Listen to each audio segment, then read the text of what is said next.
What's up, Ghost and Ghouls?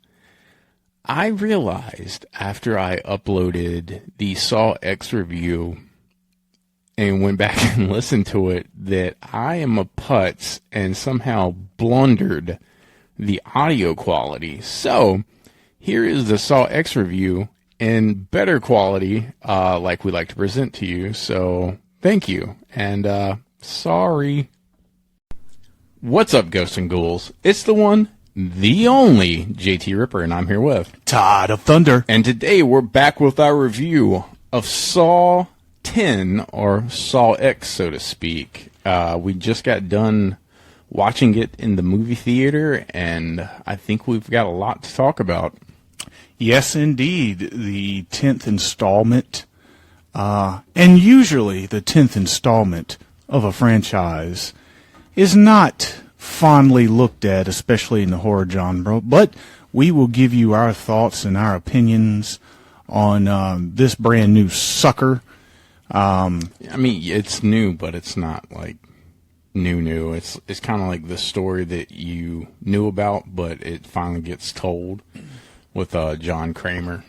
Yeah, before we dive into it, just know that this story takes place, if you're an Abbott Saul watcher, you'll know this takes place between the first film and the second film. So if you're wondering how in the hell did they bring back John Kramer for this film, he's supposed to be dead ever since like the fourth film, and they always find a way. And this one, well, it's a prequel, and Shawnee Smith is back as Amanda. She's dead too, but not in this one. So there you go. It takes place between 1 and 2. Yeah, it does a great job at telling the story of John Kramer's cancer and that whole situation. I believe they alluded to this is the event that led up to like the events of like 1 and 2. Yeah, they did it pretty good. Like you said, they dive a little bit into, or they tell a good story about how he's, desperate to kind of cure the cancer, or at least prolong it or whatnot. And I'll get into one question I had a little bit later on, but that's the majority of the story. That's what leads up to it, and he gets hooked up with this kind of black market type of deal where they supposedly won't sanction the treatment here in the United States, so you have to go on the black market to get it because it's illegal. Found it out through his support cancer group.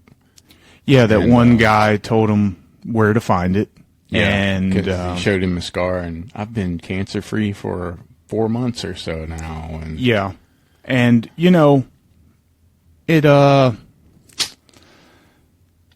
it sounded fishy, but not at the time as you're watching the film. I mean, it comes back later on, but anyway, long story short, he has to travel down to Mexico to meet these people, and there he goes to this facility, and it's the daughter of this big famous surgeon, and she's surgeoned, whatever. He's a fucking doctor, and he's a doctor. Supposed to be the brains behind this whole deal, and it's his daughter who is, they go over, they said it's a combination of surgery and this like cocktail, they called it, that they have to take, blah, blah, blah. Long story short, they didn't quite deliver on what they were promising him. No. Spoiler, if you're listening now and you don't want to know any spoilers. Turn off now until you see the film. Right now. Or fast forward. Probably, pause it. I don't know. No, couple minutes. There's pretty much going to be spoilers throughout this. Yeah, come to find out they're snake oil salesmen, and they sold him a false bill of goods, and it was heartbreaking, honestly. Like, it was a little. We knew like how the story ended, but like you could see like the hope and like admiration for life, and then it just kind of like gets taken away from him yet again.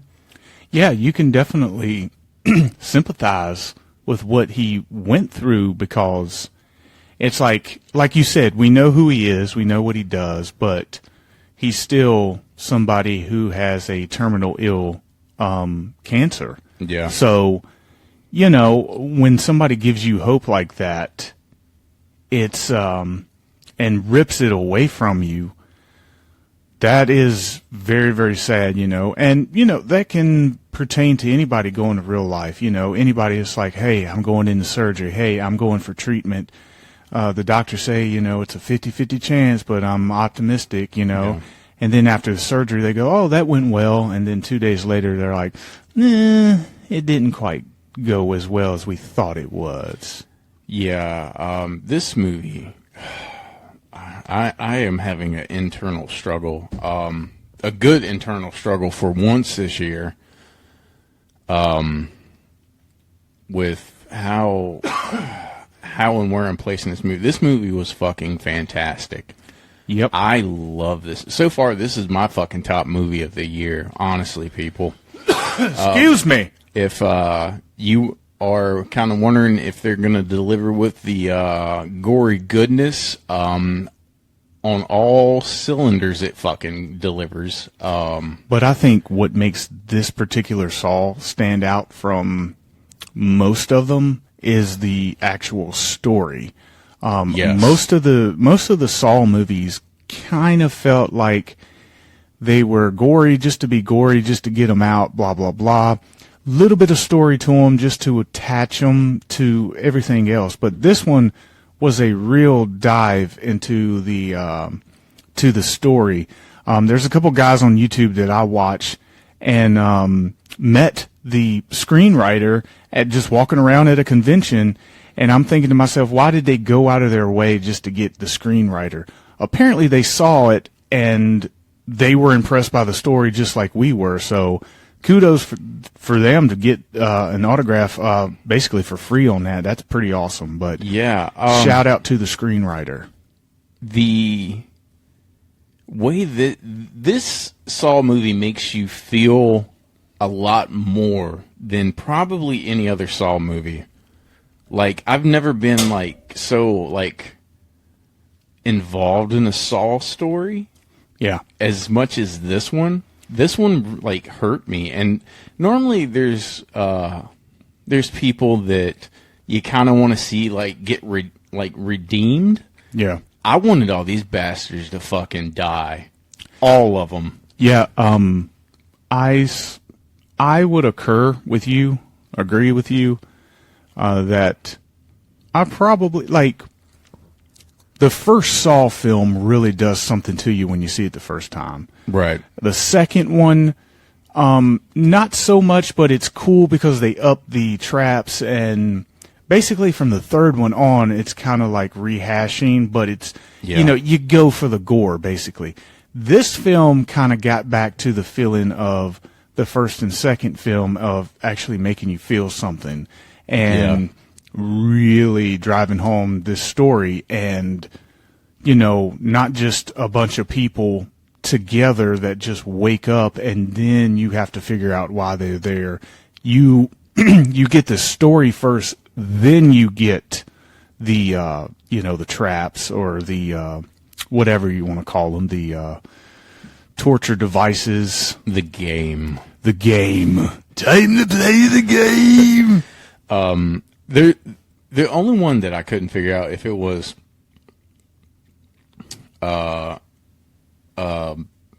trying to figure out if it was like the beginning, where the guy had the choice to it has the tubes in his eyes. I couldn't tell if that was a precursor or if he was thinking about it. I think that John had, after what he did in the first film, I think John kind of took a break from it. He was thinking about coming up with all these different traps, but then he got sidetracked on trying to come up with this, how do I deal with this cancer, right?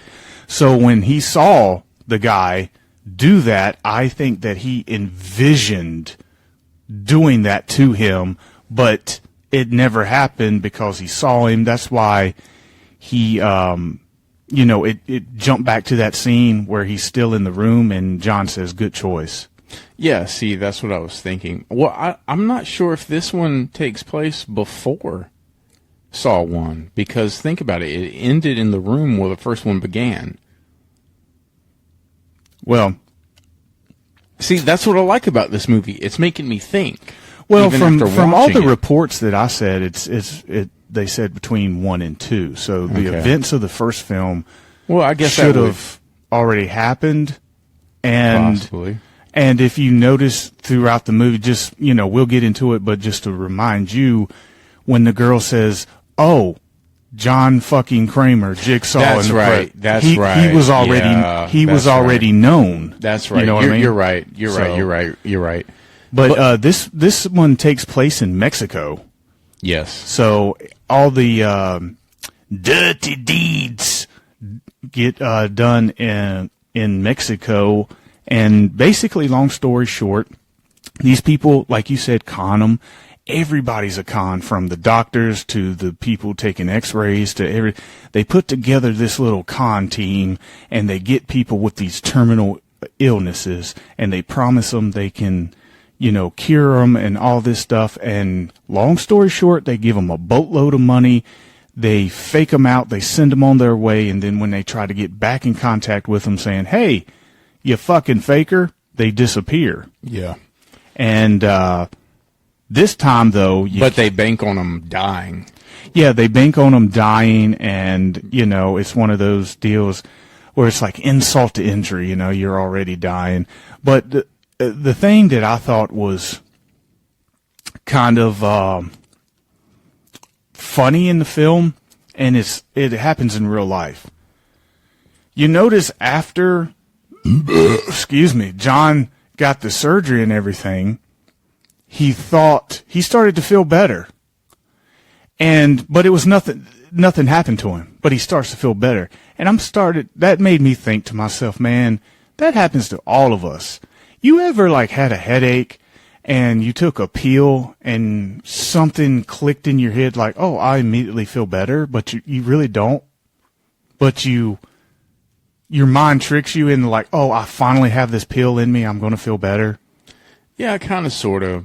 My interpretation of it was he finally was at peace and at ease, like he could finally enjoy the rest of his life that he has left. Yeah, and I think that was I think it's kind of pretty much the same thing of what you're saying. It gave him that peace of mind, that he's been searching for. Yeah. That's what I'm trying to say. It's kind of a connection. It's like, something hurts on you, you take a pill. "Oh, my back feels better." Even though it hasn't even kicked in yet, it tricks your mind into thinking, "Oh, if it doesn't feel better now, it will feel better." So right. It starts to give you hope. Yeah. So you start feeling a little jivey. You know what I'm saying? Yeah. And I think that's what happened to him. He's like, "Oh, I got this done, blah, blah, blah." And then, come to find out... Yeah, nothing. But just by him wanting to be a nice person and give the girl that helped take care of him, I can't remember her name, the caretaker, she offered him some tequila and stuff like that, and he couldn't take it before surgery, and he wanted to come back and give it to her. So him being the smart man that he is, he figured it out.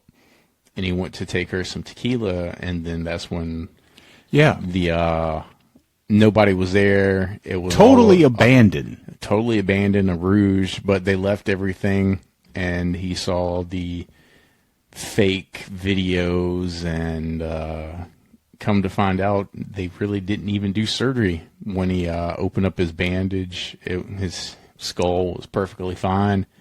If you don't know, he had brain cancer.